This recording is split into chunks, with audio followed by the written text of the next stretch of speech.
Alright, here we go. Endless pursuit. Very good question. My answer is gonna rock you guys' world. I think that you should try your all to go to an American school, if you're in America, of course. And if that doesn't work after you tried and tried again, then apply to a Caribbean school. If you're new to this channel, here's a quick update on me. I went to Ross because I am Dominican, so for me, it was just going back home. And because I'm Dominican, I get a scholarship to go to Ross. So that's why I ended up there. But for people who are not Dominican, like American students, I highly suggest that you try to go to an American school before you go to a Caribbean school.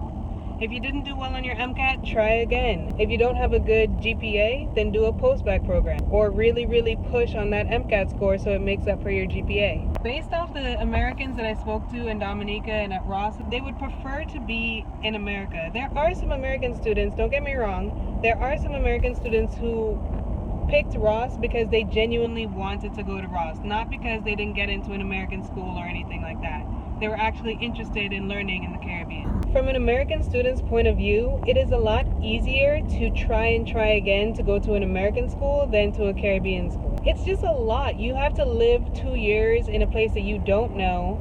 And if you're born and raised in America in the city or something like that, moving to a third world developing country like Dominica or Grenada for SGU, it's gonna be super hard. A lot of American students dropped out their first semester or their first year because they just couldn't handle the transition.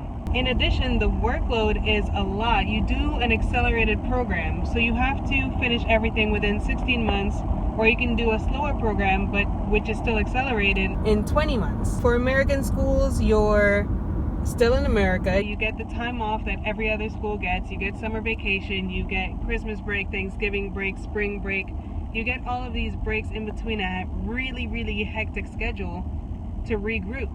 Traveling back to see your family for the holidays is not a hassle. You're already in the same country as them, most likely. It probably sounds like I'm really bagging on Caribbean schools, but it is just genuinely easier if you are American to try to go to an American school.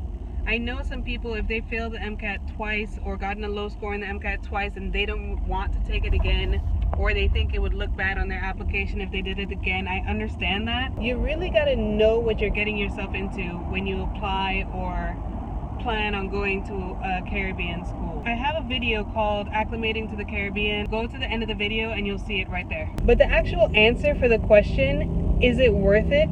Yes, it's worth it. If you want to be a doctor, of course it's worth it. It is a medical school. It is accredited within the United States. You do come out of it with an MD degree. You know what I mean? So yes, at the end of the day, you will be able to practice medicine. You're not going to be looked down on among your peers and things like that. Because at the end of the day, your name is going to be Dr. blah blah blah MD. You know what I mean? It doesn't say Dr. blah blah blah MD from a Caribbean medical school.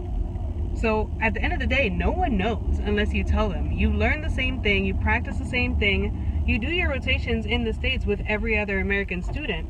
So at the end of the day, you're basically the same. I really don't want to sound like I'm bagging Caribbean schools. Please check out the video. I think it's called Acclimating to Caribbean Schools or Ross or something like that. I don't remember these things. I talk about a bunch of pros and cons about going to school in the Caribbean. I hope I answered the question. It was kind of sort of a rant. I didn't plan out my answer or anything. I'm just driving home and decided to talk to you guys about this comment. I literally just saw it as it popped up. Wow, it's super dark.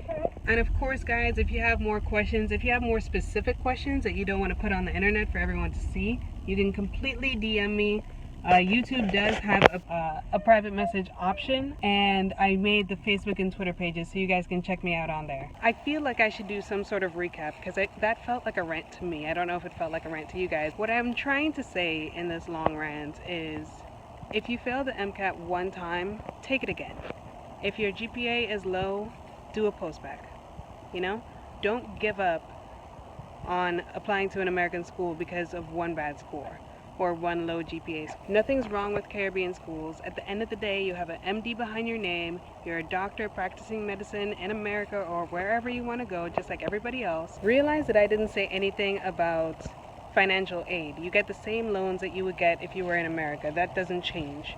It's just if you're capable of living in the Caribbean under standards that you're not used to, it is a developing country, and workload, because it is accelerated. You do not get a Christmas break, spring break, Thanksgiving break, summer break. You don't get any of that. You get 2.5 weeks of break between semesters. That's it. That felt like a super long rant. I'm gonna try to, hopefully I can edit it down so it's not too long of a video. I'll see you guys tomorrow, guys. Remember to like and subscribe, comment, and share.